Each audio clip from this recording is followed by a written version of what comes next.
Okay, hello student. तो आज का आपका टॉपिक है एनर्जी मीटर।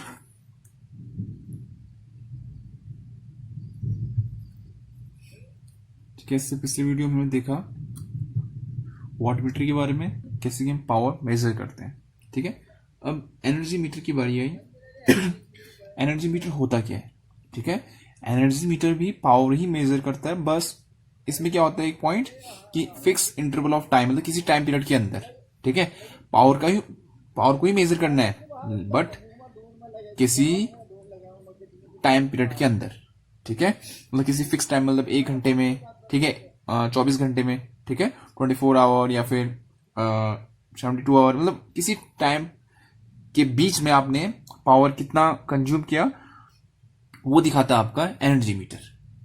ठीक हो गया? तो इसे क्या कहेंगे हम? Energy meter is the total power, या फिर energy meter show the total power consume और deliver over a period of time. ठीक है, तो अगर एनर्जी मीटर के बारे में पूछेंगे तो क्या होता है? Energy meter is the meter which show the total power consume और deliver in a circuit over a time period, मतलब किसी टाइम पीरियड में सर्किट में कितना पावर कंज्यूम हुआ। ठीक, तो एनर्जी को हम नॉर्मली कैसे लिखते हैं? Power into time. ठीक है, तो पावर की जो यूनिट होती है, ठीक, नॉर्मली हम क्या लिखते हैं? वॉट। ठीक है, और आपका जो टाइम होता है उसकी जो यूनिट होती है वो होती है सेकेंड, तो वॉट सेकेंड कहते हैं। ठीक है, तो एनर्जी की नॉर्मली हम क्या कहते हैं? Watt second. ठीक, या फिर इसको कहते हैं जूल। ठीक हो गया? ठीक, अब वॉट सेकेंड में जो आपकी एनर्जी होती है ना वो बहुत छोटी होती है, तो इसको हम किस में लेते हैं? किलो वॉट आवर में मेजर करते हैं हमेशा। ठीक है, जो स्टैंडर्ड है। तो आपकी जो एनर्जी मेजर की जाती है इलेक्ट्रिकल की टर्म में, किस में की जाती है? किलो वॉट आवर में। ठीक है, किलो वॉट आवर में। ठीक है, तो ये याद रखना आपने ये पॉइंट कि किलो वाट आवर में आपकी एनर्जी मेजर की जाती है। ठीक है, स्टैंडर्ड है एक। ठीक, अब 1 किलोवाट आवर को क्या कहते हैं? 1 किलोवाट आवर को क्या कहा जाता है? 1 यूनिट ऑफ एनर्जी। ये बहुत इंपॉर्टेंट पॉइंट है, इसको आपने याद रखना है। ठीक है,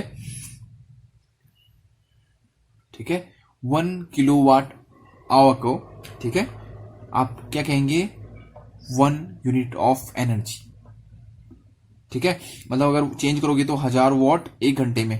ठीक है, 1 घंटे में अगर 1000 वॉट आपका कंज्यूम हो रहा है तो उसे हम क्या कहेंगे?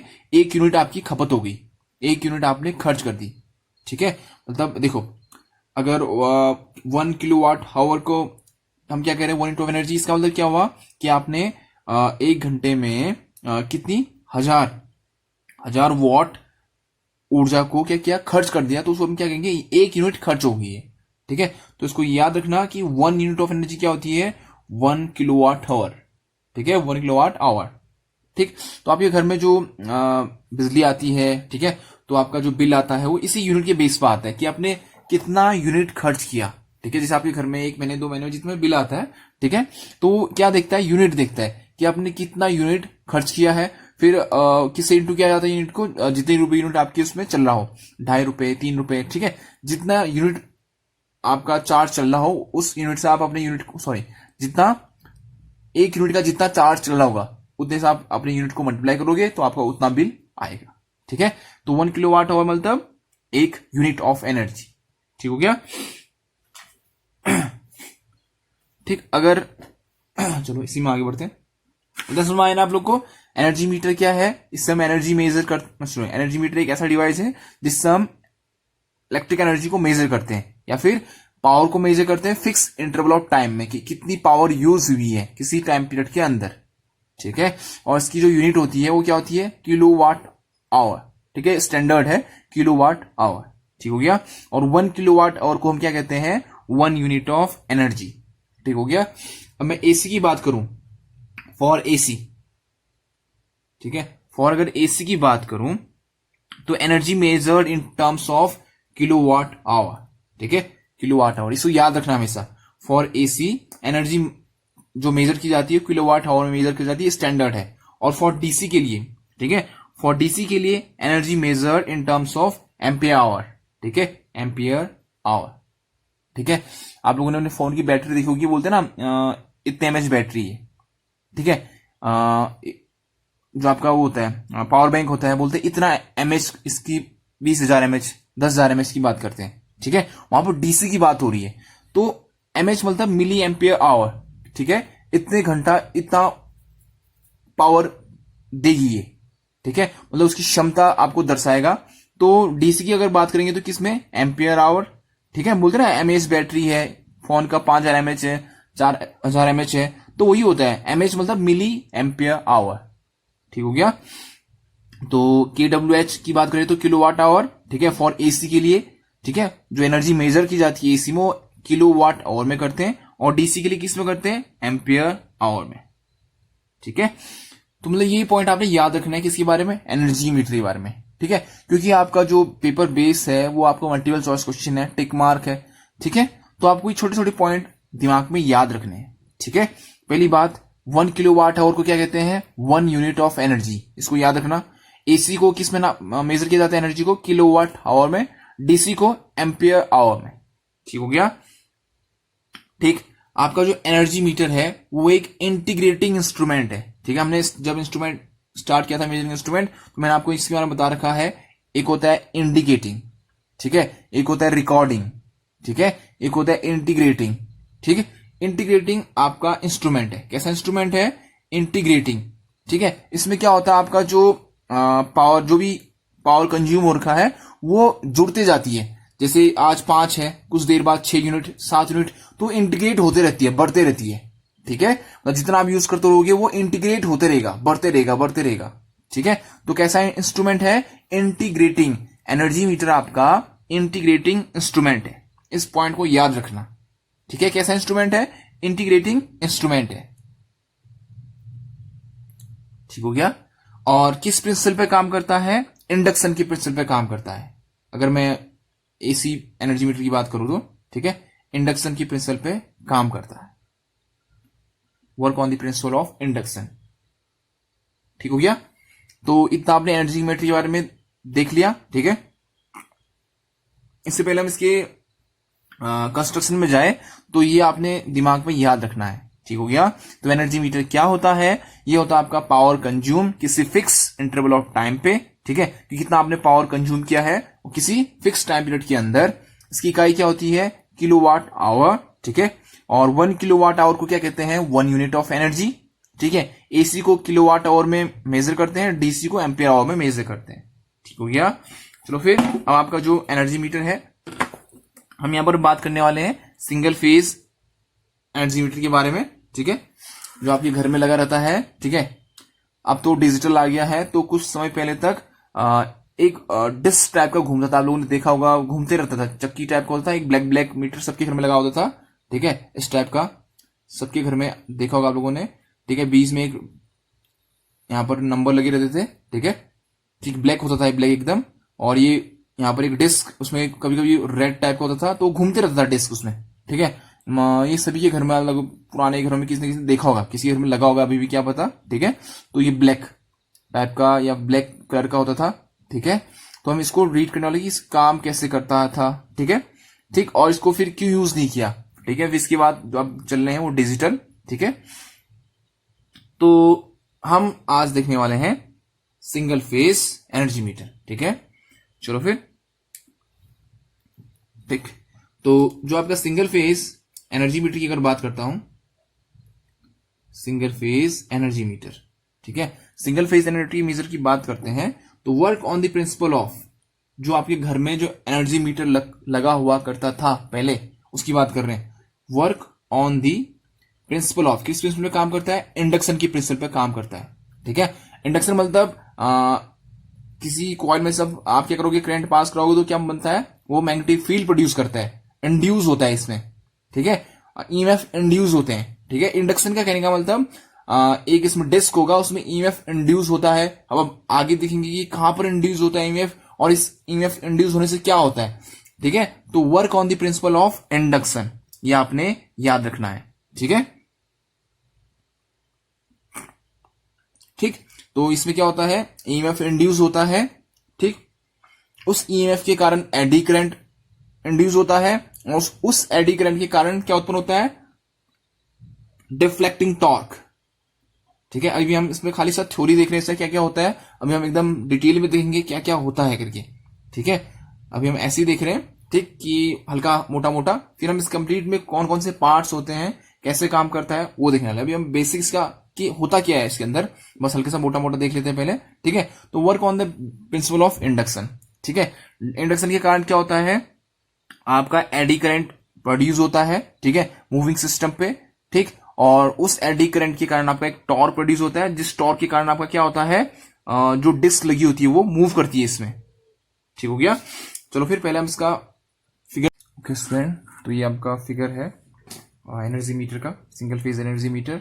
ठीक है, तो एनर्जी मीटर की अगर कंस्ट्रक्शन की बात करें तो इसमें आपका एक होता है पोटेंशियल कॉइल, एक होता है करंट कॉइल। ठीक है, तो जो पोटेंशियल कॉइल होता है वो सर्किट में समानांतर में या फिर हम पैरेलल में लगा रहता है। ठीक है, करंट कॉइल आपका सीरीज में लगा रहता है। ठीक है, तो जब इनमें से करंट फ्लो होता है, आपने यहां से सप्लाई दिया, ये आपका करंट कॉइल ये है और पोटेंशियल कॉइल ये है, तो जब करंट इनमें से फ्लो होगा तो ये जो कोर बने हैं ई शेप का और ये यू शेप का जो कोर है, ये क्या बनाते हैं, मैग्नेटिक फील्ड प्रोड्यूस करते हैं। तो आपका ये जो कोर है क्या बनता है, मैग्नेट बन जाता है। ठीक है, तो सीरीज में लगे होने के कारण आपका जो एक करंट कॉइल जिस कोर पे लगा है उसे हम क्या कहते हैं, सीरीज मैग्नेट, और आपका जो पोटेंशियल कॉइल जिस कोर पे लगा होता है उसे कहते हैं हम शंट मैग्नेट। ठीक है, इतना आपने याद रखना है। ठीक, ये आपका सेटिंग रिंग है, कॉपर के बने होते हैं। ठीक है, इसका अभी हम डिस्कस करेंगे कि क्यों लगाते हैं। ठीक है, तो दो चीजों के बारे में मैंने बता दिया आपको कि करंट कॉइल, ठीक है, और आपका पोटेंशियल कॉइल, ठीक है, या प्रेशर कॉइल भी कहते हैं इसको। ठीक, और शंट मैग्नेट, और ये आपका सीरीज मैग्नेट। ठीक है, ये आपका ब्रेकिंग मैग्नेट है। ठीक है, और ये है आपका एल्यूमिनियम का डिस्क। ठीक है, एल्यूमिनियम का डिस्क लगा होता है बीच पे। ठीक है, अब ये ब्रेकिंग मैग्नेट का काम क्या होता है। ठीक, ये देखो, हर चीज किसी इंपॉर्टेंट कार्य के लिए या फिर किसी पर्पस के लिए लगाया जाता है, ऐसे नहीं लगाया जाता है। ठीक है, तो इसे हम क्या कहेंगे, ब्रेकिंग मैग्नेट। ठीक, ठीक हो गया, ब्रेकिंग मैग्नेट। ठीक, ये एक परमानेंट मैग्नेट होता है। ठीक है, इसमें कोई कॉइल हॉल नहीं होता है। ठीक, तो एक परमानेंट मैग्नेट है, इसके बीच में आपका क्या है, एल्यूमिनियम डिस्क। इस एल्यूमिनियम के डिस्क के स्पीड को यूनिफॉर्म रखने के लिए, ठीक है, हम किसका यूज करते हैं, इस ब्रेक मैग्नेट का। ठीक, ताकि ये ना बहुत तेज स्पीड से घूमे। ठीक है, क्योंकि अभी हम देखेंगे कि ये डिस्क में ना एक ही मैग्नेटिक फील्ड नहीं होता है, बहुत से मैग्नेटिक फील्ड प्रोड्यूस होते हैं। ठीक है, जिससे क्या होता है कि कभी ये किसी साइड का स्पीड, जो स्पीड है, कभी होना चाहेगा तेज होना चाहेगा, कभी स्लो होना चाहेगा। ठीक है, तो ये ब्रेक मैग्नेट ही है जो इसके स्पीड को क्या रखता है, यूनिफॉर्म रखता है। अभी हम देखेंगे इसमें बहुत से आपके मैग्नेटिक फील्ड प्रोड्यूस होंगे इस एल्यूमिनियम की डिस्क पे, तब आपको समझ में आएगा कि ब्रेक मैग्नेट करता क्या है एक्चुअली। ठीक है, हम जब इसकी वर्किंग देखेंगे अभी। ठीक, तो फिलहाल इसका कंस्ट्रक्शन आपको समझ में आया आप लोग को। ठीक है, कंस्ट्रक्शन में क्या है, सिंपल है, एक कोर है ई शेप का और एक यू शेप का आपका कोर है, दोनों में कॉइल लपेटी गई है, एक में पोटेंशियल कॉइल लपेटी गई है और एक में करंट कॉइल लपेटी गई है। करंट कॉइल सीरीज में लगा रहता है और आपका पोटेंशियल कॉइल समानांतर में लगा रहता है। ठीक है, और जब इनमें से करंट प्रोवाइड की जाती है, फ्लो कराया जाता है, तो ये मैग्नेटिक फील्ड प्रोड्यूस करते हैं। ठीक है, तो मान लो कि इसमें से आपने करंट फ्लो कराया, तो इसके द्वारा जो मैग्नेटिक फील्ड प्रोड्यूस हुआ उसको मैं किससे डिनोट करता हूं, फाई पी से। ठीक है, तो इसने मैग्नेटिक फील्ड प्रोड्यूस किया। ठीक है, तो यहां पर देखो। ठीक है, चलो इसको मिटा देते हैं एक बार। ठीक है, ये आपका डिस्क है। ठीक है, एल्यूमिनियम का डिस्क है। ठीक, तो इसमें मैग्नेटिक फील्ड प्रोड्यूस होने वाला है। तो जब इसमें से करंट फ्लो हुआ, किसमें से, पोटेंशियल कॉइल में से, तो यहां पर एक मैग्नेटिक फील्ड प्रोड्यूस हुआ। ठीक है, फ्लक्स प्रोड्यूस हुआ, फाई पी नाम दे दिया। फिर देखो करंट इसमें से फ्लो हुआ करंट कॉइल में से, तो ये भी मैग्नेटिक फील्ड प्रोड्यूस करेगा, तो इसका नाम दिया मैंने आपका फाई सी। ठीक है, दो मैग्नेटिक फील्ड आ गए आपके एल्यूमिनियम डिस्क पे अभी तक। ठीक है, तो आपका जो डिस्क है उसमें आपके दो मैग्नेटिक फील्ड आपको दिख रहे हैं आपको। ठीक है, दो मैग्नेटिक फील्ड, एक हो गया फाई पी, एक हो गया फाई सी। ठीक हो गया, और देखो आपका जो करंट कॉइल है वो सीरीज में लगा हुआ है, तो जो करंट कॉइल में जो करंट फ्लो होता है वो लोड करंट होता है। ठीक है, जो आपका क्या है, करंट कॉइल है, ठीक, वो सीरीज में लगा है, तो जो लोड करंट होता है, जितना लोड करंट होगा वही करंट आपका करंट कॉइल में से फ्लो होगा, ठीक हो गया। और जो आपका पोटेंशियल कॉइल है वो आपके पैरेलल में लगा होता है या फिर समानांतर में लगा रहता है, ठीक है। तो जो पोटेंशियल कॉइल में से करंट फ्लो होता है वो फ्लो होता है इसके अक्रॉस जितना वोल्टेज लगेगा उसके अनुसार, ठीक है। देखो करंट कॉइल में कितना करंट फ्लो होने वाला है, सीरीज में लगा है, तो आप जितना इनपुट दोगे, ठीक है, जितना आपने करंट दिया वही लोड में से होते हुए आपके करंट कॉइल में जाएगा सीरीज में। लेकिन पोटेंशियल कॉइल की अगर बात करें तो इसमें कितना करंट जाएगा वो डिपेंड करता है कि इसके अक्रॉस कितना वोल्टेज लगने वाला है। इसके अक्रॉस जितना वोल्टेज लगेगा उसके हिसाब से इसमें करंट फ्लो होगा, ठीक है।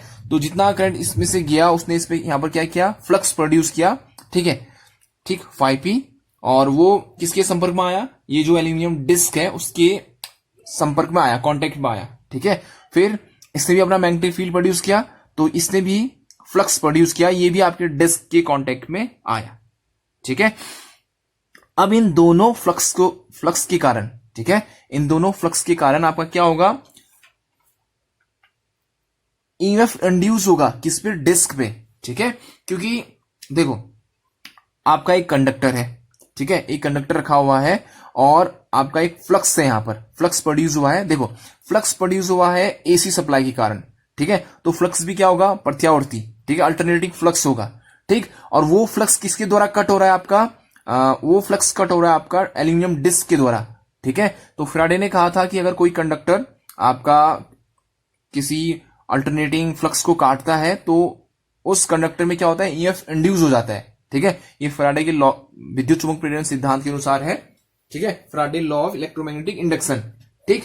इस नियम के अनुसार आपका जो डिस्क है, ठीक है, उसमें क्या इंड्यूस होगा, ईएमएफ इंड्यूस होगा, ठीक है। पहले हम किसकी बात कर रहे हैं, इस पोटेंशियल कॉइल की। इसमें जैसे ही आपका करंट आया तो इसने अपना मैग्नेटिक फील्ड प्रोड्यूस किया, फ्लक्स प्रोड्यूस किया 5P, ठीक है। उस फ्लक्स जब किसके कांटेक्ट में आया, इस डिस्क के कांटेक्ट में आया, तो इस डिस्क में क्या उत्पन्न हो गया, आपका ईएमएफ इंड्यूस हुआ, ठीक है। उस ईएमएफ के कारण इसमें क्या बहने लगेगा, करंट फ्लो होने लगेगा, ठीक हो गया। तो इस 5P के कारण इसमें कौन सा करंट फ्लो होने वाला है, इसे मान लेते हैं हम ठीक है, 5P के कारण करंट फ्लो होने वाला है आपका IV नाम दे देते हैं, ठीक है, IV, ठीक, क्योंकि वोल्टेज के कारण नहीं इसमें करंट आया, उसी करंट के कारण इसमें फ्लक्स प्रोड्यूस हुआ है, ठीक। तो ये फ्लक्स ने जब यहां पर आपका डिस्क को काटा तो इसमें ईएमएफ इंड्यूस हुआ, उस ईएमएफ के कारण एक करंट फ्लो होने लगा जिसमें ना IV दिया है, ठीक है। दूसरा पॉइंट, जब इसने फ्लक्स इंड्यूस किया, इस कॉइल में जब फ्लक्स इंड्यूस हुआ तो इस फ्लक्स भी यहां गया होगा इस डिस्क में, तो ये डिस्क में भी फिर से ईएमएफ इंड्यूस होगा, फिर से इसमें करंट प्रोड्यूस हुआ होगा, तो एक करंट फिर से आ गया IC, ठीक हो गया। तो देखो ध्यान से सुनना, अब इसके पास दो करंट है, IC और IV, ठीक है। अब इसमें जब IC था, इसे मान लो कि IC करंट फ्लो हो रहा है, किसके कारण, इस करंट कॉइल के कारण इसमें IC करंट फ्लो हो रहा है, जिसे हम एडी करंट कहते हैं, ठीक है। तो ये IC इसमें फ्लो हो रहा है, ठीक है। और ये किसके संपर्क में भी आ रहा है, जो ऊपर से मैग्नेटिक फील्ड आ रहा है, जिसे मैं कहूंगा 5P, ठीक है। तो फ्राडे के लॉ के अनुसार ही अगर कोई करंट कैरिंग कंडक्टर किसी फ्लक्स में रखा जाता है तो उसमें टॉर्क प्रोड्यूस होता है, ठीक है। ध्यान से सुनना कि अगर किसी करंट कैरिंग कंडक्टर को किसी मैग्नेटिक फील्ड में रखा जाए तो उस कंडक्टर में क्या होता है, टॉर्क प्रोड्यूस होता है, जिस बेस पे आपका मोटर काम करता है। मोटर भी क्या है, एक करंट कैरिंग वाइंडिंग्स होती है, उसमें से करंट फ्लो कराया जाता है, तो उसमें एक टॉर्क उत्पन्न हो जाता है, ठीक है। तो यहां पर भी सेम वैसा ही है, इस करंट कॉइल के कारण जो करंट प्रोड्यूस हुआ IC और ऊपर से जो फ्लक्स आ रहा है, इन दोनों के इंटरेक्शन के कारण एक टॉर्क प्रोड्यूस होता है T1। सेम वैसे ही ये IV और इस 5C के इंटरेक्शन के कारण आपका एक टॉर्क प्रोड्यूस होता है, जिसे मैं कहूंगा T2। तो यहां पर दो टॉर्क प्रोड्यूस हो गए और इन दोनों रिजल्टेंट के कारण आपका जो डिस्क, एल्यूमिनियम डिस्क है, वो रोटेट करने लगता है, ठीक है। समझ में आया आपको, ठीक। तो देखो फिर से ध्यान से सुनो, देखो, जब आपने करंट फ्लो कराया सर्किट में, आपका जो एनर्जी मीटर उसमें करंट फ्लो होने लगा, ध्यान से एकदम कहानी की तरफ सुनना, ठीक है। तो इस पोटेंशियल कॉइल ने क्या उत्पन्न किया, फ्लक्स प्रोड्यूस किया, जिसे मैं क्या कह रहा हूं, फाई पी, ठीक हो गया। और सेम नीचे गया करंट, इसने भी फ्लक्स प्रोड्यूस किया, जिसे मैं कह रहा हूं फाई सी। दो फ्लक्स हो गए, ठीक है। दोनों फ्लक्स कहां जाने वाले हैं, इस एल्यूमिनियम डिस्क को कांटेक्ट में आने वाले हैं। तो इस फाई पी के कारण यहां पर ईएमएफ इंड्यूस होगा, उस ईएमएफ के कारण यहां पर करंट प्रोड्यूस होगा, जिसे मैं एडी करंट कहूंगा, आई भी। इस फ्लक्स के कारण भी इसमें एडी करंट इंड्यूस होगा, सेम सी बात है, क्योंकि यहां पर कंडक्टर एल्यूमिनियम डिस्क है जो एक चालक है, और एक फ्लक्स है जो नीचे से फ्लक्स आ रहा है, तो ये भी यहां पर एडी करंट प्रोड्यूस करेगा, जिसे मैं कहूंगा आईसी, ठीक है। तो ये आईसी जब इस फ्लक्स के कांटेक्ट में आता है, और ये करंट जब इस फ्लक्स के संपर्क में आता है, तो एक टॉर्क प्रोड्यूस करते हैं। तो यहां पर दो टॉर्क प्रोड्यूस हो गए, ठीक है। उन दोनों टॉर्क के रिजल्टेंट के कारण, ठीक है, उन दोनों टॉर्क के रिजल्टेंट के कारण आपका जो एल्यूमिनियम डिस्क है वो रोटेट करने लगता है, ठीक है। और आपका देखो, यहां पर कोई भी कंट्रोलिंग टॉर्क यूज नहीं करते हैं, ठीक है। कंट्रोलिंग टॉर्क यूज क्यों करते हैं, आपके पॉइंटर को रोकने के लिए, ठीक है। लेकिन हमें यहां पर एल्यूमिनियम डिस्क को रोकना है ही नहीं, ठीक है। एल्यूमिनियम डिस्क रुकेगा नहीं, वो रोटेट करते रहेगा जब तक आप एनर्जी कंज्यूम करते रहोगे। तो आपका जो ये एल्यूमिनियम डिस्क है, ये स्पिंडल के थ्रू यहां पर एक काउंटर होते हैं, रजिस्टर काउंटर, और जो गियर सिस्टम से जुड़े होते हैं। तो ये जैसे जैसे आपका एल्यूमिनियम डिस्क घूमते रहता है, ये स्पिंडल से, ये जो बीच की लाइन दिख रही है आपको, ये वाली लाइन, ये क्या है, स्पिंडल है। ये आपका गियर सिस्टम से जुड़ा रहता है, और वो गियर सिस्टम आपके रजिस्टर काउंटर से जुड़े रहते हैं। तो जैसे जैसे आपका डिस्क घूमते रहेगा, वैसे वैसे यहां आपका जो नंबर है वो चेंज होते रहते हैं। तो ऐसा करके आपका जो एनर्जी कंज्यूम है वो रिकॉर्ड होते रहेगा आपके यहां पर, ठीक है। ठीक, तो ये बात तो होगी कि चलो आपने एल्यूमिनियम डिस्क घुमाया, यहां पर काउंट होते गया, जितना ज्यादा यूज करोगे उतना ज्यादा नंबर बढ़ते जाएगा। अब ये ब्रेक मैग्नेट क्या काम करता है, ठीक है। ठीक, देखो, डिफ्लेक्टिंग टॉर्क प्रोड्यूस हो रहा है यहां पर, ठीक है। यहां पर कंट्रोलिंग टॉर्क नहीं होता है, ठीक है। यहां पर कंट्रोलिंग टॉर्क के लिए कोई स्प्रिंग या फिर ग्रेविटी की कोई जरूरत यूज नहीं करते, क्योंकि मैंने यहां पर एल्यूमिनियम डिस्क को रोकना नहीं है, ठीक है। जब तक पावर कंज्यूम हो रहा है वो घूमते रहेगा, ठीक। अब देखो फिर, अब यहां पर ब्रेकिंग मैग्नेट की आवश्यकता क्यों पड़ी, मैं यूनिफॉर्म स्पीड की बात कर रहा हूं, वो क्या होता है, ठीक है। देखो, ठीक, ये आपका डिस्क था, उसमें दो फ्लक्स थे, एक था फाइव पी, चलो यहां पर फिर से दोबारा बनाते हैं, ठीक है। यहां पर थोड़ा हौच-पौच हो गया, ठीक है। आपका ये डिस्क है, ठीक है। इसमें आपका फाइव पी एक फ्लक्स, और ये आपका फाइव सी दूसरा फ्लक्स, ठीक है। ठीक, तो दो फ्लक्स फाइव पी और फाइव सी प्रोड्यूस हो गए, देखा आप लोगों ने, ठीक है। इन फ्लक्सेस के कारण आपकी एल्यूमिनियम डिस्क में ईएमएफ इंड्यूस होगा, उस ईएमएफ के कारण करंट प्रोड्यूस होता है। मान लो 5P है, 5P के कारण आपका ईएमएफ इंड्यूस हुआ, उस ईएमएफ के कारण आपका करंट फ्लो होने लगा आपके एल्यूमिनियम डिस्क पे, ठीक है, जिसे मैं आईवी नाम दे रहा हूं, ठीक है। एडी करंट है एक, ठीक है। वैसे आपका 5C के कारण, जो 5C है उसके कारण ईएमएफ इंड्यूस हुआ, उसके कारण भी करंट फ्लो होने लगा, जिसे मैं आईसी करंट कह रहा हूं, ठीक है। और इस 5P और इस आईसी में फोर्स ऑफ अट्रैक्शन या रिपल्सन होगा, ठीक है। या तो अट्रैक्शन होगा या फिर रिपल्सन होगा इन दोनों के बीच में, 5P और आईसी के बीच में। सेम वैसे ही आईबी और 5C के बीच में फोर्स ऑफ अट्रैक्शन होगा या फिर रिपल्सन होगा, ठीक है। ठीक, अब एक बात ध्यान देना यहां पर, ठीक है। ये जो अट्रैक्शन और रिपल्सन है ना, ठीक है, जैसा आप लोगों ने आपके जो पुराने घरों में क्या होता है ना, चावल पीसने के लिए, सॉरी चावल नहीं, मसाले पीसने के लिए या फिर कुछ दालों को पीसने के लिए पत्थर का एक चक्की टाइप की होती है, इस टाइप से, ठीक है। तो यहां से अनाज डालते हैं, ठीक है, और उसको हाथ से घुमाते हैं। तो आप लोगों ने कभी गौर किया होगा कि ये जो धुरा जब आप हाथ से घुमाते हो, जब ये दूर होता है ना उसमें ज्यादा फोर्स लगता है, ठीक। और जब ये आपके पास होगा उसमें कम फोर्स लगता है। कहने का मतलब, जो ये स्मॉल सी पोर्टेबल चक्की टाइप की होती है, ठीक है, तो ये जब ये हैंडल दूर होता है आपके हाथ से, ऐसे दूर, ठीक है, उसमें ज्यादा फोर्स लगता है, ठीक। और जब ये हाथ आपके नजदीक होगा, जब यहां पर होगा आपके नजदीक, तो उसमें कम फोर्स लगता है, ठीक है। तो सेम वही यहां पर भी है कि जब ये 5P और ये 5C है, ठीक है, जब इन दोनों के नजदीक होंगे, आपस में नजदीक होंगे, तो ये इसमें कम फोर्स लगेगा, ठीक है। और जब ये एक दूसरे से दूर होंगे तो उसमें ज्यादा फोर्स लगेगा। तो इससे क्या होगा कि जो स्पीड है वो कम ज्यादा होगी, ठीक है, यूनिफॉर्म स्पीड नहीं होगी आपके डिस्क की।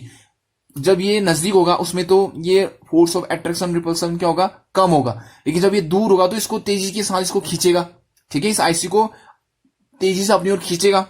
तो इसका स्पीड कभी तेज होगा कभी कम होगा, किसका, इस एल्यूमिनियम डिस्क का। समझ रहे हो आप लोग, देखो 5P के कारण IV प्रोड्यूस हुआ और 5C के कारण IC प्रोड्यूस हो रहा है, इतना आपको समझ में आना चाहिए, ठीक है, इतना मैं मान के चल रहा हूं कि आप लोग को समझ में आ गया है, ठीक है।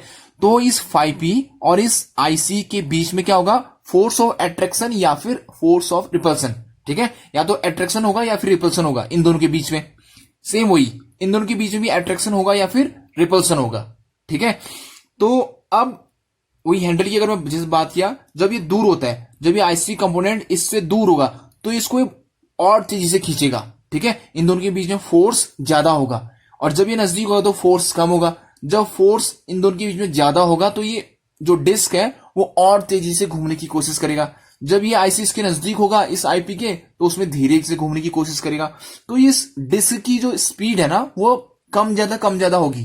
तो मुझे ऐसा नहीं चाहिए, तो इसलिए मैं लगाता हूं जो मैग्नेट, ब्रेकिंग मैग्नेट का काम होता है कि इसके स्पीड को कंट्रोल करके रखना। जब इसका स्पीड ज्यादा हो रहा हो उसमें ये ब्रेकिंग मैग्नेट क्या करेगा, उसको कम करेगा, ठीक है, और जब इसकी स्पीड कम होगी तो उसमें ये नॉर्मल रहेगा, ठीक है। बस इस ब्रेकिंग मैग्नेट का काम होता है आपका जो डिस्क है, एल्यूमिनियम डिस्क, उसकी स्पीड को यूनिफॉर्म बना के रखे। ऐसा नहीं कि कम ज्यादा नहीं, एक कांस्टेंट नहीं, मतलब यूनिफॉर्म स्पीड बना के रखे, ठीक हो गया। तो ये था आपका ब्रेकिंग मैग्नेट का वर्क यहां पे, ठीक है। तो 5P और IC के कारण, ठीक है, एक टॉर्क प्रोड्यूस होगा, ठीक है, ठीक, 5P और IC के कारण आपका टॉर्क प्रोड्यूस होगा, ठीक है, और सेम टॉर्क इन दोनों के कारण, ठीक है, IV, ठीक। तो दो टॉर्क आपके पास मिल गए। इन दोनों टॉर्क के रिजल्टेंट के कारण, ठीक है, देखो दो घुमाव बल आपके एल्यूमिनियम डिस्क पे काम कर रहे हैं, ठीक है, और इन दोनों रिजल्टेंट के कारण आपका एक टॉर्क मिलेगा आपको, इन दोनों को रिजल्टेंट के कारण, और उसी टॉर्क से आपका जो एल्यूमिनियम डिस्क है वो रोटेट करेगा। और इस डिस्क की सहायता से या फिर ये डिस्क में जुड़ा रहता है स्पिंडल, वो स्पिंडल आपका इस गियर सिस्टम को ऑपरेट करेगा और ये गियर सिस्टम ये रजिस्टर और काउंटर्स में वैल्यूज को स्टोर करेगा, ठीक है। ये थे आपकी वर्किंग एनर्जी मीटर की, ठीक है। अब हम समझते हैं कि सीरियल वाइज क्या क्या इसमें होता है, ठीक है। तो जो आपका एनर्जी मीटर है उसमें आपके 4 सिस्टम काम करते हैं, ठीक है। मोस्टली पूछा जाता है कभी कभी मल्टीपल चॉइस क्वेश्चन में। देखो आपको हर चीज के बारे में पता होना चाहिए कि सीरीज में क्या लगा होता है, ठीक है, टर्न्स किसमें ज्यादा होते हैं, ठीक है। तो आपने ये बात हमेशा याद रखनी है, जो करंट कॉइल होगा ये मोटे तार से बना होगा, ये भी क्वेश्चन आ जाता है कभी, ठीक है। थिक वायर से बना होगा, मोटे तार से, और टर्न्स कम होंगे इसकी अपेक्षा। पोटेंशियल कॉइल जो है वो ज्यादा टर्न्स होंगे इसमें और पतले तार से बनाया गया होगा, ठीक है। तो इस बात को याद रखना आप, ठीक है। तो हम बारी आई आपकी सिस्टम की। कितने सिस्टम होते हैं इसमें, 4 सिस्टम यूज होते हैं, ठीक है, 4 सिस्टम यूज होते हैं इसमें, ठीक। पहला सिस्टम है ड्राइविंग सिस्टम, ठीक है, पहला सिस्टम ड्राइविंग सिस्टम, ठीक हो गया। दूसरा सिस्टम होता है रोटेटिंग मैकेनिज्म या फिर रोटेटिंग मैकेनिज्म सिस्टम, ठीक है, रोटेटिंग मैकेनिज्म। तीसरा होता है ब्रेकिंग मैकेनिज्म,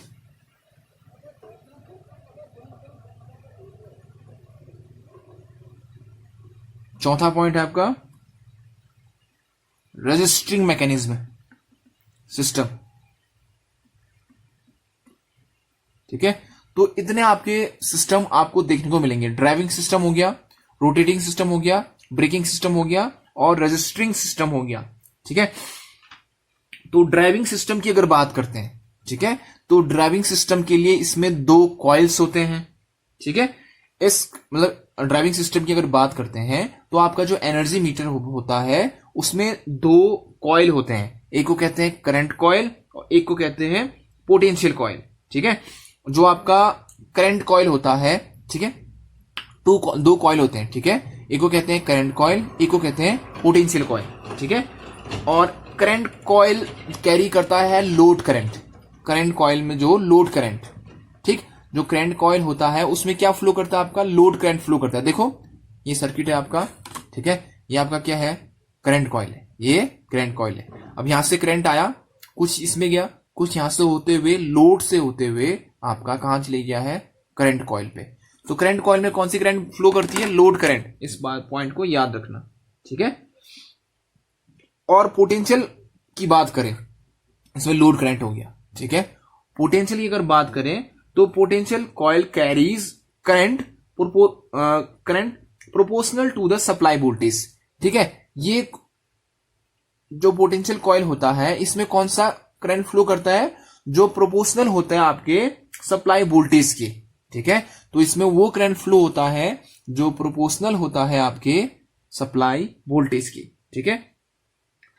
ठीक, इन दोनों के कारण दो इलेक्ट्रोमैग्नेट प्रोड्यूस होते हैं, ठीक है, करंट कॉइल और पोटेंशियल कॉइल के कारण, ठीक है। दो इलेक्ट्रोमैग्नेट प्रोड्यूस होते हैं, एक को कहता हूं मैं सीरीज मैग्नेट, ठीक, एक को कहता हूं शंट मैग्नेट। करंट कॉइल के कारण जो बनता है उसे कहते हैं सीरीज मैग्नेट, और पोटेंशियल कॉइल के कारण जो बनता है उसे कहते हैं शंट मैग्नेट, ठीक है। देखो पोटेंशियल कॉइल के कारण जो मैग्नेट बनता है उसे कहते हैं शंट मैग्नेट, और करंट कॉइल के कारण जो बनता है उसे कहते हैं आपका सीरीज मैग्नेट, ठीक है। ये दोनों मैग्नेट ही क्या प्रोवाइड कराते हैं, ड्राइविंग टॉर्क, मतलब डिस्क को घुमाने के लिए, ठीक है। समझ में आया। फिर ड्राइविंग सिस्टम के अंदर क्या क्या आया, देखो जो पहला सिस्टम है या फिर जो पहला मैकेनिज्म है, ड्राइविंग मैकेनिज्म कह लो या फिर ड्राइविंग सिस्टम कह लो, इसमें दो कॉइल होते हैं, करंट कॉइल और पोटेंशियल कॉइल। करंट कॉइल में फ्लो करता है लोड करंट, पोटेंशियल कॉइल में फ्लो करता है करंट जो प्रोपोर्शनल होता है आपके वोल्टेज की, ठीक है। तो इस करंट कॉइल के कारण या फिर इस पोटेंशियल कॉइल के कारण इलेक्ट्रोमैग्नेट्स बनते हैं। करंट कॉइल के कारण जो मैग्नेट बनता है उसे कहते हैं सीरीज मैग्नेट, पोटेंशियल कॉइल के कारण जो मैग्नेट बनता है उसे कहते हैं शंट मैग्नेट। इन दोनों मैग्नेट के कारण ही आपका ड्राइविंग टॉर्क इंड्यूस होता है, प्रोड्यूस होता है, मतलब इन दोनों मैग्नेट के कारण ही आपका एल्यूमिनियम डिस्क मूव करता है, ठीक है। तो पहला मैकेनिज्म समझ में आया आपको, ड्राइविंग सिस्टम, ठीक है। नेक्स्ट आया आपका रोटेटिंग मैकेनिज्म, ठीक है। ठीक, रोटेटिंग मैकेनिज्म में के लिए या फिर इस सिस्टम में आपका क्या होता है, दोनों इलेक्ट्रोमैग्नेट के बीच में जो ईयर गैप होता है, दो जो इलेक्ट्रोमैग्नेट है आपके, ठीक है, उनके बीच में जो ईयर गैप होता है, ठीक है, यहां पर एक एल्यूमिनियम डिस्क रखी जाती है, ठीक है। तो रोटेटिंग मैकेनिज्म की बात करें तो उसके लिए यहां पर एक एल्यूमिनियम की डिस्क रखी जाती है। वो कहां पर रखी जाती है, जो आपका सीरीज मैग्नेट और शंट मैग्नेट है उनके बीच जो ईयर गैप होता है वहां पे, ठीक है। तो जब ये डिस्क रिवॉल्व करती है, ठीक है, जब डिस्क घूमती है, ठीक है, तो ये क्या करती है, फील्ड को कट करती है, ठीक है। ध्यान से सुनना, ये जो एल्यूमिनियम डिस्क है, ठीक है, क्या है, रोटेटिंग मैकेनिज्म है। रोटेटिंग मैकेनिज्म के लिए यहां पर क्या होता है, एक एल्यूमिनियम की डिस्क रखी जाती है, कहां पे, जो आपका शंट मैग्नेट है और सीरीज मैग्नेट है उनके बीच में जो ईयर गैप होता है वहां पे, ठीक है। जो आपका शंट मैग्नेट है और जो सीरीज मैग्नेट है उनके बीच पे रखी जाती है एल्यूमिनियम की डिस्क, ठीक है। तो ड्राइविंग टॉर्क के कारण जब ये रोटेट करता है, ठीक है, ड्राइविंग टॉर्क के कारण जब ये रोटेट करता है तो ये परमानेंट मैग्नेट जो लगा होता है जिसे हम ब्रेकिंग मैग्नेट कहते हैं, उसके द्वारा जो फील्ड प्रोड्यूस किया जाता है उसको कट करता है, ठीक है। उसके कारण क्या होता है, इस फील्ड के कारण इसकी जो स्पीड होती है वो यूनिफॉर्म बनी रहती है, ठीक है। तो रोटेटिंग मैग्नेटिज्म बस इतना ही है कि दो मैग्नेट के बीच में क्या होता है, एक एल्यूमिनियम की डिस्क रहती है, और वो एल्यूमिनियम की डिस्क जब रोटेट करती है ड्राइविंग टॉर्क के कारण जो इन्होंने प्रोड्यूस किया है, किन्होंने, शंट और सीरीज ने, तो ये एल्यूमिनियम की डिस्क मूव करेगी, और ये एल्यूमिनियम की डिस्क जब रोटेट करती है तो ये जो परमानेंट मैग्नेट है, ठीक है, जो परमानेंट मैग्नेट हमने रखा है ब्रेकिंग मैग्नेट, उसके फील्ड को कट करता है। तो जिसके कारण क्या होता है, इसमें एक ईएमएफ इंड्यूस होता है और उसके कारण इसमें करंट फ्लो होता है, ठीक है। ठीक, तो ये ब्रेकिंग मैग्नेट क्या करता है, इसकी स्पीड को यूनिफॉर्म बना के रखता है, ठीक है। तो ब्रेकिंग मैग्नेट इसके बाद है, उसको समझेंगे, पर बस यहां पर आपने समझना है रोटेटिंग मैकेनिज्म। रोटेटिंग मैकेनिज्म के लिए हम यहां पर क्या यूज करते हैं, एल्यूमिनियम का डिस्क, और वो ईयर गैप में रखा जाता है, ठीक है। और ये डिस्क जब रोटेट करता है तो ये इस परमानेंट मैग्नेट के फील्ड को कट करता है, ठीक है, इतना आपने याद रखना है रोटेटिंग मैकेनिज्म में। थर्ड आया आपका ब्रेकिंग मैकेनिज्म, ठीक है। तो ब्रेकिंग मैकेनिज्म के लिए हम क्या यूज करते हैं, परमानेंट मैग्नेट, ठीक है। एक परमानेंट मैग्नेट यूज करते हैं हम एक कोने में, ठीक है, जो एडजस्ट करता है, ठीक है, जो इस प्रकार एडजस्ट किया जाता है कि जो आपकी एल्यूमिनियम की स्पीड है वो यूनिफॉर्म बने रहे, ठीक है। तो देखो ब्रेकिंग मैकेनिज्म के लिए क्या रखा गया है, एक परमानेंट मैग्नेट, ठीक है। और इसका काम क्या होता है, एल्यूमिनियम डिस्क की स्पीड को यूनिफॉर्म बना के रखना, और जब पावर कंज्यूम ना हो रहा हो तो डिस्क को रोक देना, ठीक है। ऐसा नहीं कि आपका पावर कंज्यूम नहीं हो फिर भी डिस्क घूमते रहेगा, क्योंकि इसको रोकना भी है, ठीक है। और यहां पर कोई कंट्रोलिंग टॉर्क नहीं है, तो उसका काम क्या करता है, ब्रेकिंग मैग्नेट का काम होता है इसको रोकना, ठीक, जब सप्लाई यूज ना हो रहा है या फिर जब पावर कंज्यूम ना हो रहा हो इसको रोकना। और दूसरा काम क्या होता है इसका, स्पीड को यूनिफॉर्म बना के रखना, ठीक है। तो ब्रेकिंग मैकेनिज्म की अगर बात करेंगे तो उसके लिए हम क्या यूज करते हैं, एक परमानेंट मैग्नेट, ठीक है, एल्यूमिनियम डिस्क के एक कोने में, ठीक है, near the edge of aluminium disc. तो एल्यूमिनियम डिस्क के कोने में हम परमानेंट मैग्नेट को यूज करते हैं, ठीक है, ठीक। और इसका काम क्या होता है, ब्रेकिंग टॉर्क को प्रोड्यूस करना, ठीक है। इस परमानेंट मैग्नेट का काम क्या होता है, ब्रेकिंग टॉर्क को प्रोड्यूस करना, ठीक है। और वो टॉर्क क्या काम करता है, इसकी स्पीड को यूनिफॉर्म बना के रखता है, ठीक है, ब्रेकिंग टॉर्क जिसे हम कहते हैं। चौथा जो मैकेनिज्म है रजिस्टरिंग मैकेनिज्म, ठीक है। इसके लिए हम यूज करते हैं काउंटर्स, ठीक है। जब हमने फ्लिप फ्लॉप देखा था उसमें हमने काउंटर रजिस्टर के बारे में अच्छे से देखा है, ठीक है, तो यहां पर उतने डिटेल में नहीं जाएंगे। तो देखो जो चौथा मैकेनिज्म है वो रजिस्टरिंग मैकेनिज्म है। रजिस्टरिंग मैकेनिज्म में रिकॉर्ड करना। तो ये जो स्पिंडल होता है ना, ये जो दिख रहा है आपको, ये जो स्पिंडल है ये एल्यूमिनियम डिस्क से कनेक्ट रहता है। तो एल्यूमिनियम डिस्क जब रोटेट करता है तो यहां पर ये गियर्स भी रोटेट होते हैं, फिर ये गियर मूव करते हैं और यहां पर गियर की हेल्प से इन काउंटर्स या फिर रजिस्टर्स में आपके वैल्यूज स्टोर होने लगते हैं, ठीक है, 0 1 2 इंक्रीज करने लगते हैं फिर, ठीक है। तो ये है रजिस्टरिंग सिस्टम या फिर रजिस्टरिंग मैकेनिज्म, ठीक है। It count the number of revolution, ये क्या काम करता है, ठीक है। रजिस्टरिंग मैकेनिज्म में क्या होता है कि इसमें काउंट की जाती है कितने रिवॉल्यूशन मेड बाय डिस्क, कि डिस्क ने कितने रिवॉल्यूशन घूम गया है, कितना चक्कर ये घूम गया है, और किसकी हेल्प से, गियर की हेल्प से। यहां पर गियर लगे होते हैं, ठीक है, और उन गियर की हेल्प से ही हम उनको रिकॉर्ड करते हैं। यहां पर नंबर्स, मतलब यहां पर काउंटर्स लगे होते हैं, रजिस्टर्स, ठीक, उनमें इनको रिकॉर्ड किया जाता है, ठीक है। तो ये था 4 सिस्टम या फिर 4 मैकेनिज्म जो आपके एनर्जी मीटर में यूज होते हैं, ठीक हो गया। चलो फिर अब हम इसकी देखेंगे working with the help of phasor diagram. Phasor diagram की हेल्प से इसकी वर्किंग बहुत अच्छे से आपको समझ में आएगी, ठीक है, एकदम डिटेल में जाओगे क्या होता है, ठीक है। चलो फिर पहले इसकी वर्किंग देख लेते हैं, ठीक है। तो जब हम इसके स्ट्रक्चर को, फिगर को सामने रखते हैं, ठीक है। When a voltage is apply, जब हम वोल्टेज को अप्लाई करते हैं तो, ठीक है, तो शंट मैग्नेट और क्या बनता है आपका सीरीज मैग्नेट बन जाते हैं, ठीक है। तो जब भी हम करंट फ्लो कराएंगे तो आपका शंट मैग्नेट बनेगा और सीरीज मैग्नेट बनेगा, ठीक है। इतना आपको याद रखना है। जैसे आपने यहां से सप्लाई दिया बी वोल्टेज, ठीक है, देखो फिर जैसे आपने वोल्टेज अप्लाई किया, ठीक है, वोल्टेज अप्लाई किया अपने एनर्जी मीटर के अक्रॉस, तो क्या होगा, करंट फ्लो होने लगेगा। तो करंट आपका पोटेंशियल कॉइल में से ही फ्लो होगा, करंट कॉइल में से ही फ्लो होगा, ठीक है। तो जैसे ही आपका करंट किस में से फ्लो होने लगा, स्टार्ट फ्लोइंग शंट मैग्नेट से, ठीक है। तो मतलब ये पोटेंशियल कॉइल है, ठीक है। जैसे ही इसमें से करंट फ्लो होने लगा तो इसने फ्लक्स प्रोड्यूस किया, जिसे मैं क्या कहूंगा, आपका phi p, ठीक है। तो ये जो phi p होता है, फ्लक्स इंड्यूस हो गया। ध्यान से सुना, आपने वोल्टेज v वोल्टेज दिया है, ठीक है। तो मैं किसकी हेल्प से देखने वाले हैं, फेजर डायग्राम की हेल्प से। तो पहले चलो मैं फेजर का रेफरेंस बना देता हूं, ठीक है।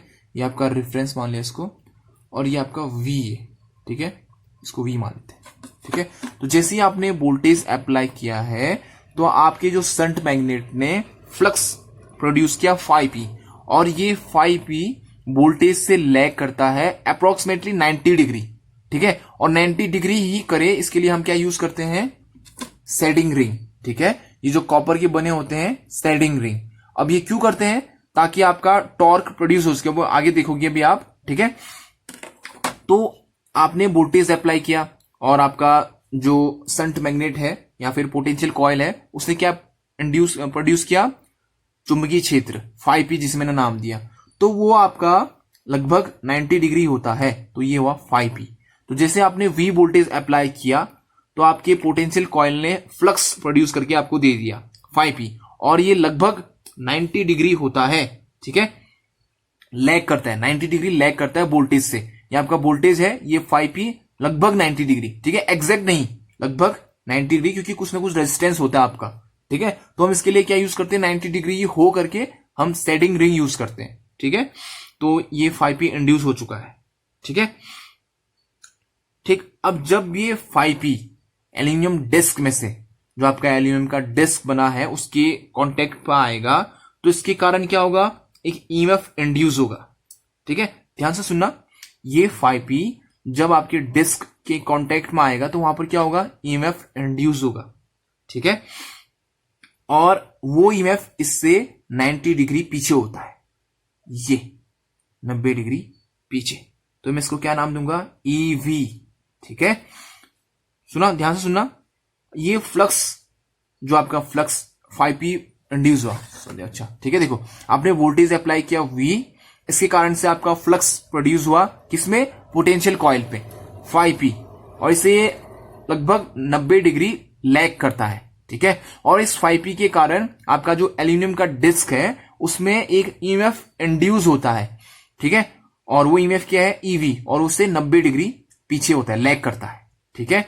अब इस ईएमएफ के कारण, ठीक है, जो ईएमएफ इंड्यूस हुआ है, इसके कारण आपका जो आपका एल्यूमिनियम डिस्क है उसमें करंट फ्लो होगा, ठीक है, और जो आपका करंट होता है वो आपका ये IV अल्फा एंगल लैग करता है, ठीक है, ठीक है, ये आपका एडी करंट है, ठीक है, एडी करंट है, ठीक। तो ये ईवी था, ईएमएफ इंड्यूस हुआ था, ठीक है, ध्यान से सुनना, ईएमएफ इंड्यूस हुआ, ठीक है, और इस ईएमएफ के कारण ही आपके एडी, जो आपका डिस्क होता है उसमें क्या फ्लो होता है, एडी करंट फ्लो होता है, और ये एडी करंट इस ईएमएफ से अल्फा डिग्री क्या करता है, लैग करता है, और इस अल्फा की वैल्यू डिपेंड करती है आपके डिस्क के इंपिडेंस पर, ठीक है। ये अल्फा वैल्यू कम ज्यादा हो सकता है, वो किस पे डिपेंड करता है कि आपके जो एल्यूमिनियम का डिस्क है उसका इंपिडेंस कितना है, ठीक है, इंपिडेंस पे डिपेंड करता है, इस पॉइंट को याद रखना, ठीक है। जो आपका ये अल्फा है, ये अल्फा क्या चीज है, देखो ईएमएफ इंड्यूस हुआ किसके कारण, इस फ्लक्स के कारण। ध्यान से स्टोरी की तरफ सुनते जाओ, आपने वोल्टेज अप्लाई किया, संट मैग्नेट ने क्या किया, 5P प्रोड्यूस किया है फ्लक्स, इस फ्लक्स के कारण एल्यूमिनियम डिस्क पे ईएमएफ इंड्यूस हुआ, ठीक है, इस ईएमएफ के कारण उसमें करंट फ्लो होने लग गया, ठीक है, इस 5P से 90 डिग्री लैग कर रहा था ये ईएमएफ, इस ईएमएफ से IV अल्फा एंगल लैग करता है, और ये अल्फा एंगल किस पे डिपेंड करता है, आपका जो इंपीडेंस होता है डिस्क जो है उसके इंपीडेंस पर, ठीक है, वो अलग अलग हो सकता है, ठीक है, ठीक हो गया फिर, ठीक है। तो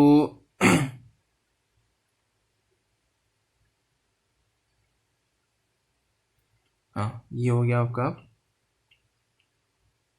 ठीक। सिमिलरली अब हमने क्या किया, मान लो, ठीक, ये तो आपका संट मैग्नेट के कारण आपका फेजर डायग्राम आ गया, ठीक है। दूसरे के लिए हम दूसरा कलर यूज कर लेते हैं, ठीक। मान लो ये आपका I है, ये आपका लोड करंट, या फिर, ठीक है, देखो जो आपका लोड करंट होगा वो वोल्टेज से कुछ कोण पीछे होगा, पावर फैक्टर के कारण ना, ठीक है। देखो लोड का कुछ ना कुछ इंपेडेंस होगा, ठीक है, लोड जो होगा उसका कुछ ना कुछ इंपेडेंस होगा, तो उसके कारण से आपका जो लोड करंट होता है वो जो आपके अप्लाई वोल्टेज से कुछ कोण से पीछे रह जाता है, तो मैंने कितना मान लिया, 5 मान लिया है, तो आपका ये लोड करंट है, ठीक है। ध्यान से सुनना, देखो ये वोल्टेज आपने यहां पर एज्यूम कर लिया, यहां पर वोल्टेज मान लिया, तो मैंने इससे कुछ कोण पीछे, ठीक है, यहीं पर करंट नहीं होगा क्योंकि लोड का आपका कुछ ना कुछ इंपेडेंस होना ही है, तो ये कुछ एंगल लैग करता है आपका IL लोड करंट, जितना आप वोल्टेज अप्लाई करोगे उससे कुछ एंगल लैग करेगा आपका, ठीक है, तो मैंने यहां पर IL लिख दिया, ठीक है। ठीक है। आई एल इक्वल किसके है, आईसी के। आईसी कौन सा करंट है, जो आपका करंट कॉइल में से फ्लो होने वाला है, ठीक है। तो इस आईसी के कारण क्या प्रोड्यूस हुआ, फाई सी, ठीक है। इस आईसी के कारण क्या इंड्यूस होने वाला है, फाई सी, ठीक है। फ्लक्स देखो ना, जब करंट कॉइल में जब आपका करंट फ्लो होगा तो वहां पर फ्लक्स इंड्यूस होता है, उसको मैंने क्या दिया, फाई सी। तो इसी फेज में आपका क्या होता है, फाई सी होता है, जिसमें आपका आईएल होता है और आईएल ही आपका आईसी है। तो इसी फेज में, इसी में आपका क्या होगा, फाई सी, ठीक है। अब ये फाई सी जो ये फ्लक्स इंड्यूस हुआ है, इससे 90 डिग्री पीछे आपका क्या बनता है, 90 डिग्री पीछे बनेगा आपका ई सी। ध्यान से सुनना, यहां पर क्या हो रहा है, आपका जो करंट कॉइल है, ठीक है, आपका जो करंट कॉइल है ये, ठीक है, इसमें जब फ्लक्स इंड्यूस हुआ, जिसे मैंने फाई सी बोला, ठीक है, उस फाई सी के कारण, ठीक है, वो फाई सी फिर इस डिस्क के संपर्क में आएगा, तो इस डिस्क में क्या होगा, ईएमएफ इंड्यूस होगा, वो ईएमएफ 90 डिग्री लैग करेगा आपका इस फाई सी से, ठीक है। ठीक, अब इस ईएमएफ के कारण, ठीक है, इस ईएमएफ के कारण आपके डिस्क में क्या फ्लो होगा, एडी करंट फ्लो होगा, ठीक है। तो उस एडी करंट को मैं बना देता हूं ये, ठीक है, इसको नाम दे देते हैं आई सी, ठीक है। ध्यान से सुनना, इस ईएमएफ के कारण, ये ईएमएफ किसमें है, आपके डिस्क पे, तो इस ईएमएफ के कारण आपका जो एल्यूमिनियम डिस्क है उसमें एडी करंट फ्लो होता है, वो मैंने नाम दे दिया आईसी।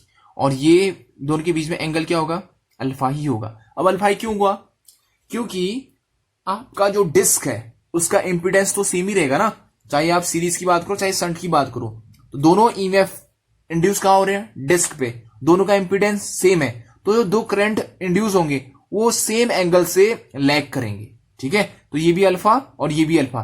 देखो, जब ये ईएमएफ इंड्यूस हुआ था ईवी, उसमें ये करंट प्रोड्यूस हुआ, तो वो अल्फा एंगल पीछे रहा, ठीक है। और जब ये ईएमएफ इंड्यूस हुआ ईसी, उसमें भी ये जो आईसी है अल्फा एंगल ही पीछे होगा, क्योंकि ये अल्फा जो है वो इंपीडेंस के कारण है, और इंपीडेंस आपका उसका एल्यूमिनियम डिस्क का सेम रहने वाला है, तो ये ईसी से आईसी अल्फा एंगल ही पीछे रहेगा, ठीक है। समझ में आया। देखो, आपने करंट कॉइल में से करंट फ्लो कराया, ठीक है, जो लोड करंट था, तो उस लोड करंट या फिर उस करंट के कारण क्या हुआ, फ्लक्स प्रोड्यूस हुआ, जिसे मैंने फाई सी कह रखा है, ठीक है। इस फ्लक्स के कारण जो आपका एल्यूमिनियम डिस्क है उस पर क्या इंड्यूस होता है, ईएमएफ इंड्यूस होता है, एसी। इस ईएमएफ के कारण आपका डिस्क में ही क्या इंड्यूस होता है, आपका करंट इंड्यूस होता है, जिसे मैं क्या कहता हूं, आई सी, ठीक है। ठीक, अब ये आपके सब कंपोनेंट आपकी फेजर डायग्राम में बन गए हैं, ठीक है। अब इनको हम नाम दे देते हैं एंगल, ठीक है। ये है आपका डेल्टा, ठीक है, ये आपका क्या हो गया, डेल्टा, अच्छा ना, डेल्टा ये पूरा हो गया, ठीक है, यहां से यहां तक, ठीक है, डेल्टा। तो आपका जो ये है, ये वाला एंगल, ये क्या होगा, डेल्टा माइनस थीटा, ठीक हो गया। समझ आया ना फेजर डायग्राम आपको, ठीक है।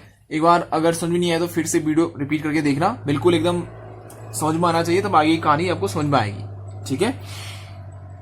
तो यहां पर देखते हैं फिर आपका जो दो टॉर्क निकालना है, इसमें से दो टॉर्क इंड्यूस होने वाले हैं, दो टॉर्क आपके प्रोड्यूस होने वाले हैं आपके एल्यूमिनियम की डिस्क पे, ठीक है। तो फिर देख लेते हैं, ठीक है, ये फेजर डायग्राम था। तो टॉर्क 1 किसके प्रोपोर्शनल होगा, आपका फाई सी और आई वी के प्रोपोर्शनल, और कॉस, रुको,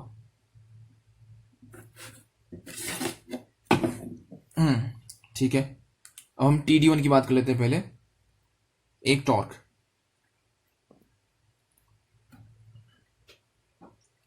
ठीक है, एक टॉर्क आपका प्रोड्यूस होगा फाई सी, ठीक है, ये जो आपका फाई सी है, फाई सी, ठीक है, जो करंट कॉइल के कारण जो फ्लक्स इंड्यूस हुआ था, ठीक है, तो ये फ्लक्स हुआ। और दूसरा आपका जो शंट के कारण जो करंट प्रोड्यूस हुआ है, फाई सी और आई वी के कारण, ठीक है। ये फाई सी और ये आई बी के कारण, ये फाई सी और ये आई बी के कारण आपका क्या होगा, एक टॉर्क प्रोड्यूस होगा, ठीक है। ये ध्यान रखना आपने।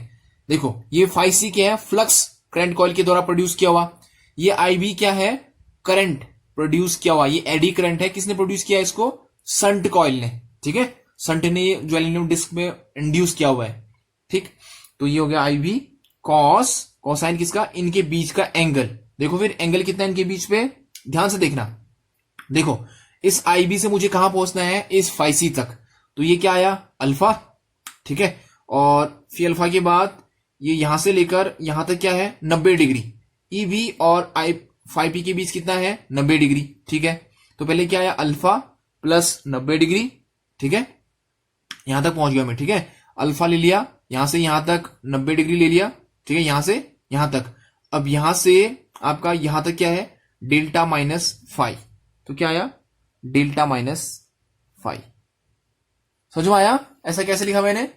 देखो जो आपका टॉर्क है ना, एक टॉर्क की अगर बात करूं तो किस चीज के कारण प्रोड्यूस होगा, जिसमें मैंने आगे आपको डिस्क लेके बताया था एक। देखो ये एल्यूमिनियम का डिस्क है, ये आपका फाई पी, ये आपका फाई सी, दो फ्लक्स। और यहां पर आपका करंट था आपका आई सी और यहां पर था आपका आई वी, ठीक है। तो आई पी और आई सी का एक टॉर्क प्रोड्यूस होता है और आई वी और फाई सी के कारण एक टॉर्क प्रोड्यूस होता है, ठीक है। इन दोनों के बीच में क्या होता है, फोर्स ऑफ अट्रैक्शन या फिर रिपल्सन, हम इसलिए थोड़ी देर पहले देख चुके हैं, ठीक है। तो क्या आया फिर आपका, एक टॉर्क आया phi C I V cos alpha plus 90 plus delta minus phi, ठीक है। चलो यहीं से आगे बात करते रहते हैं। देखो आपका जो फाई सी है वो किसके कारण प्रोड्यूस हुआ है, वो प्रोड्यूस हुआ है आपके लोड करंट के कारण, ठीक है। और लोड करंट किसी कारण प्रोड्यूस होगा, आपका जो आपने सप्लाई दिया है, करंट दिया है, ठीक है। तो जितना ज्यादा आपका लोड करंट होगा उतना ज्यादा आपका फ्लक्स इंड्यूस होगा, ठीक है। देखो ये आपका सर्किट जो था, देखो यहां पर जो मैं बात कर रहा हूं ना, ये फाई सी किसके कारण इंड्यूस हो रखा है, देखो फाई सी इंड्यूस हो रखा है आपके लोड करंट के कारण या फिर करंट में, कॉइल में जो करंट हो रहा है उसके कारण, मतलब इसमें जो करंट फ्लो हो रहा है ना उसके कारण ये फाई सी इंड्यूस हो रखा है, ठीक है। जितना ज्यादा इसमें करंट आएगा उतना ज्यादा फाई सी होगा, जितना ज्यादा लोड करंट होगा उतना ही ज्यादा फाई सी होगा। और लोड करंट जितना ज्यादा कब होगा, जितना ज्यादा यहां से सप्लाई आएगा, ठीक है। यहां से आई अगर आ रहा है तो जितना ज्यादा आई होगा उतना ही ज्यादा लोड करंट होगा। तो मैं यहां पर लिख सकता हूं फाई सी की जगह आई। समझ में आया, जितना ज्यादा आई होगा उतना ज्यादा लोड करंट होगा, जितना ज्यादा लोड करंट होगा उतना ही ज्यादा फाई सी होगा, ठीक है। तो इस फाई सी की जगह मैंने क्या लिख दिया, आई। क्यों, क्योंकि आपका जो फाई सी है वो समानुपाती या फिर प्रोपोर्शनल है किसके, आई के, ठीक है। ठीक, समझ में आया ना। वैसे ही आपका आया आई वी, ठीक है। ये आई वी डिपेंड करता है आपका वोल्टेज, ठीक है। ये आई बी किसके कारण इंड्यूस हो रखा है, देखो आपका ये फिगर था, ठीक है। ये आई बी किसके कारण आया, ये आई बी आया है आपके इस वोल्टेज के कारण। ये जो ईएमएफ इंड्यूस हुआ है, ये ईएमएफ किसके कारण आया है, ये ईएमएफ आया आपका, ध्यान से देखना, ये ईसी, रुको, हाँ सॉरी, ये आपका, हाँ देखो हम आई बी की बात कर रहे हैं, ठीक है। ये आई बी आया किसके कारण है, इस ईएमएफ के कारण, ठीक है। ये ईएमएफ किसके कारण आया है, इस फ्लक्स के कारण। ये फ्लक्स किसके कारण आया है, इस वोल्टेज के कारण, ठीक है। तो मैं यहां पर इस आई बी की जगह क्या लिख सकता हूं, वोल्टेज लिख सकता हूं, ठीक है। देखो क्यों लिख रहा हूं, क्योंकि ये इसके प्रोपोर्शनल है ना, ठीक है। यहां पर प्रोपोर्शनल का साइन है, ये जो फाई सी है वो करंट के प्रोपोर्शनल है, और ये आई बी जो है वो हम देखेंगे अगर सीरीज से, ये आई बी इसके कारण आया और ये ईवी इसके कारण आया, फ्लक्स के कारण, और ये फ्लक्स आया है इस वोल्टेज के कारण। तो इसलिए मैंने आई वी की जगह क्या लिख दिया, वी लिख दिया। अब यहां पर देखो अगर मैं 90 आगे ले लूं, थोड़ा सा टिग्नोमेट्री आएगा यहां पर, cos 90 plus theta alpha plus delta minus theta, इसको ऐसे लिख देते हैं, cos 90 plus alpha plus delta minus theta, ऐसा लिख सकता हूं, ठीक है। अब आपको याद होगा टिग्नोमेट्री में कॉस 90 प्लस थीटा क्या होता है, sine theta, minus sine theta होता है, तो माइनस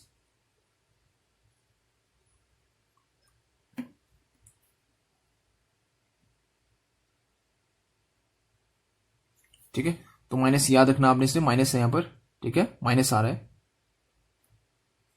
ठीक। एक टॉर्क ये हो गया, ठीक है, ध्यान से देखना आपने।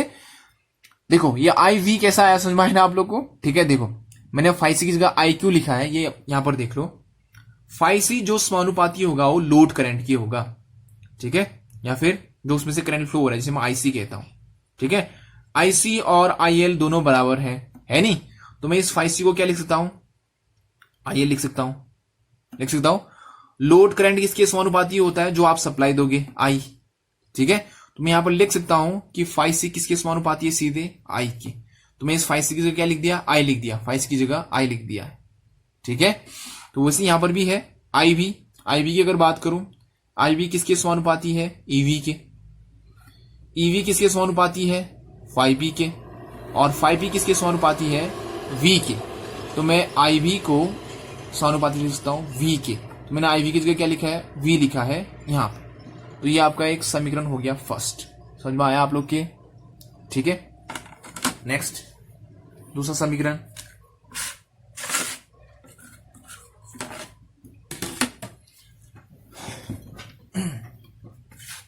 ठीक है। T2 की बात करूं, वो प्रोपोर्शनल होगा आपके, देखो दो थे ना, दो मैंने आपको बताए थे, कौन कौन सा, एक था आईसी आईवी, दूसरा था आईपी और आईसी। कॉस बताओ फिर एंगल आप लोग, देखो किस चीज के कारण हो रहा है, फाइव पी, कहां पर है फाइव पी, ये फाइव है, ठीक है। और आईसी, आईसी कहां पर है, ये दिखा आप लोग को सर्किट में दिखा, इसके कारण और इस आईसी के कारण। अब इनके बीच का एंगल निकालना है आपने, ठीक है। कितना होगा फिर, देखो यहां से यहां तक अल्फा, ठीक है, यहां से यहां तक अल्फा, ठीक। और फिर यहां से यहां तक 90, फिर इसमें से आपको इसको माइनस कर देना है, ठीक है। तो कितना आएगा फिर, ये कॉस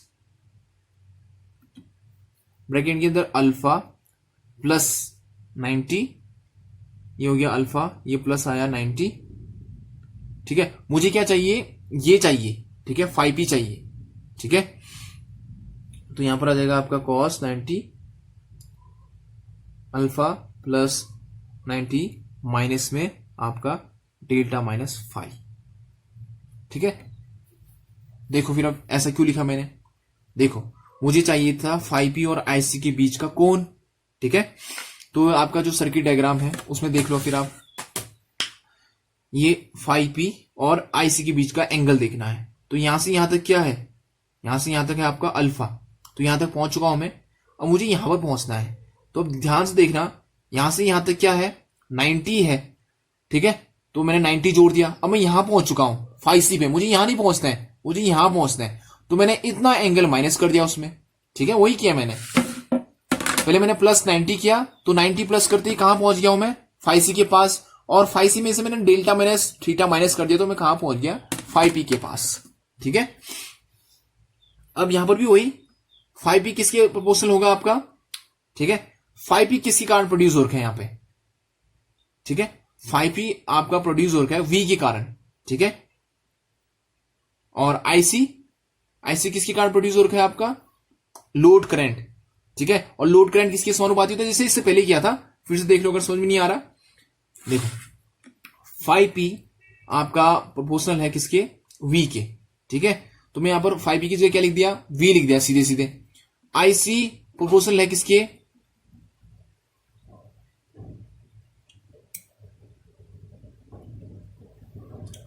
हाँ आईसी आपका प्रोपोर्शनल है किसके, आईएल के। और आईएल किसके प्रोपोर्शनल है आपका, आई के। तो यहां पर मैं लिख सकता हूं कि आपका जो आईसी है, ठीक है, वो किसके प्रोपोर्शनल है, आई के। तो यहां पर आईसी की जगह मैं क्या लिख लूंगा, आई लिख लूंगा, ठीक है। अब cos 90 plus alpha minus delta minus theta, ठीक है।